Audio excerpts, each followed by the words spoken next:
Good morning friends. आज आम्हाला शिकवलेला पाठ English 4.1 the nightingale and the noble man. आज आम्ही आमच्या शब्दात सांगण्याचा प्रयत्न करत आहोत. The noble man in a far way land on stuff nightingale and put him in a cage. एका सरदाराने एक बुलबुल पक्षीला त्याच्या हातात पकडून पिंजऱ्यात बंद केले. On the bird likes a shut up in a cage. कोणत्याही पक्षीला पिंजऱ्यात राहायला आवडत नाही. The nightingale began a please. बुलबुल पक्षी विनंती करतो, प्लीज सेट मी फ्री. मला सोडून द्या. If you let me go. मला तुम्ही सोडून द्या. I will tell you the secret of happiness. मी तुम्हाला एक आनंद राहण्याचं सिक्रेट सांगेन.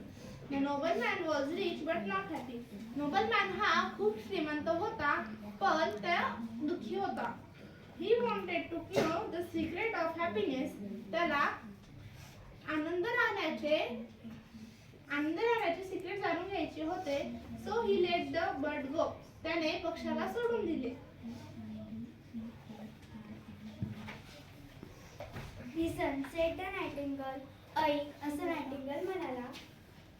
This is the secret of happiness. हा रहस्य आहे आनंदी राहण्याचा. Never cry over spilled milk. कधीही भूतकाळात झालेल्या गोष्टींवर रडू नको किंवा दोष देऊ नको. And never trust idle word. आणि कधीही किरकोळ शब्दांवर विश्वास करू नको.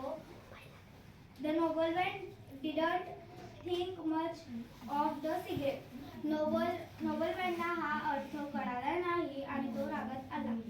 दिस is just a silly piece of advice. हा फक्त छोटासा सल्ला आहे. He excellent. तो रागात बोलला. The nightingale flew a little higher and said. बुलबुल पक्षी थोडा उंचावर जाऊन म्हणाला, Too bad you let me go. तू मला सोडून खूप मोठी चुकी केली.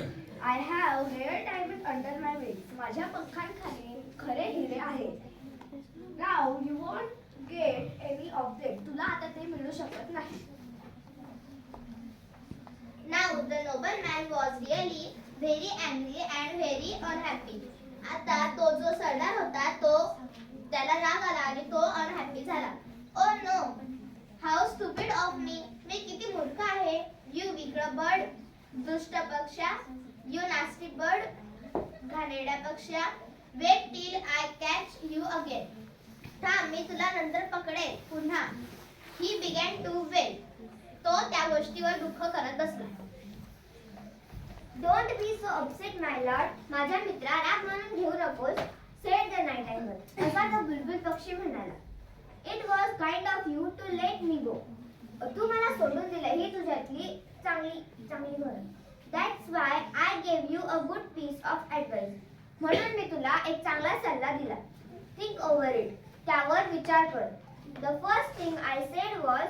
पहिली गोष्ट जी मी तुला सांगितली, Don't cry over spilled milk. चूक झाल्यावर रडत बसू नकोस. I am already far away from you. मी अगोदरच तुझ्यापासून फार लांब आला आहे. You can't catch me again. तू मला पुन्हा पकडू शकत नाही. Then why make yourself unhappy about it?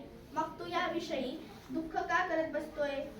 Secondly, दुसरं, how can an ordinary bird like me have diamonds under his wings? म्हणजे माझ्यासारख्या या साध्या सुध्या पक्ष्यांच्या पंखांमध्ये डायमंड्स कसे असणार? Those were just ideal words of mine. ही माझी काही क्षुल्लक शब्द होती. It's a mistake to trust such words. या शब्दांवर तू विश्वास केला ही तुझी चुकी आहे. Use my bits of advice and be happy.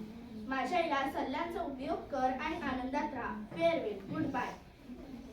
The nobleman watched as the bird flew away. म्हणजे तो पक्षी आकाशात उडत राहिला आणि तो माणूस फक्त त्या पक्षाला उडताना पाहत राहिला. थँक्यू.